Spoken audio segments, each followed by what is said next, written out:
Greetings, gentles. Tempter Yortman here at Hell's Portal. Not long ago, a fellow tempter found me in a rather low mood, and took it upon himself to give me a bit of cheer.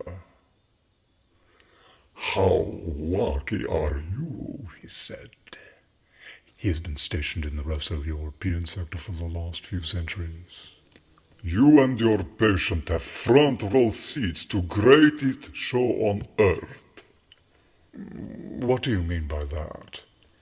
"The reign of Trump. Look, my patient, she female, Slovakian, spends all time on Snapchat not giving damn about politics.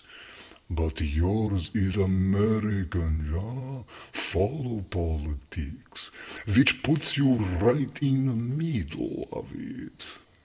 Finally, America has begot worthy heir to Hitler.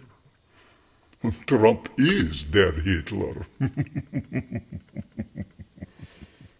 Gentles, my reaction to this was to do exactly as you or even your human would do. Beg them to stop with the hyperbole. Quit crying wolf, for hell's sake. The sacred ground which Hitler occupies is not to be regarded lightly.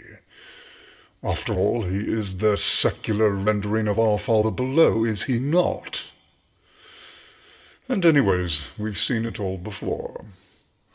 Any time a political opposition wants to cast the ultimate insult, first out comes the word fascist, followed by a rendering of Name the Nemesis, sporting a smartly lit mini moustache, maybe a Christmas uniform garnished tastefully on a bed of swastikas, and voila!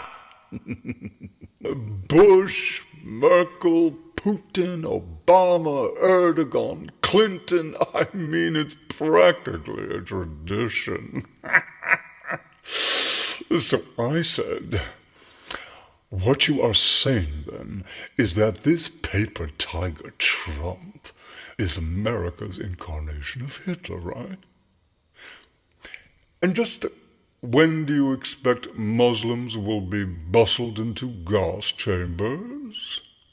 When exactly will World War III break out, eh?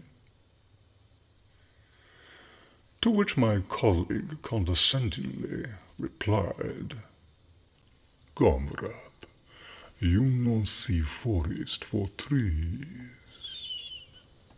Not seeing the forest for the trees. Got me to thinking.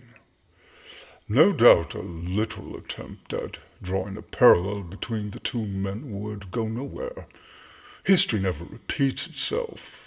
I mean, not really. Except maybe in a macro sense. And when you think of it like that, Hitler and Trump both radiate the worst instincts and traits of their respective cultures. Way down low in the ugly underneath, it's all there, just waiting for that moment, that gap, that person who will galvanize the worst of the worst and bring the whole stinking brew to the top. The German underneath had a severity of temper, a fetish for efficiency, the patriarchal obsession, the ethnocentrism, the racism, the claims to superiority. They were awash in national pride, materializing the biological abomination that was Hitler. And the Americans, unworldly clowns, chest-thumping deplorables, proud of their anti-intellectualism, their ahistoricism, their nativism. Obsessed with money, status, youth, glorifying greed, a celebrity-mad diva wallowing in narcissism and exceptionalism. From the ugly underneath come persons shorn of hope, whose privileges feel threatened, so they raise up a leader, an idol, a man who bristles with the culture's worst impulses, one who will blast his way through layers of decency and political tradition, a creature who will credit all their grievances, summon all their rancor, and dehumanize all who dare disagree. Every vice will be amplified, every virtue perverted. The post-mortem for both countries was and will be the same.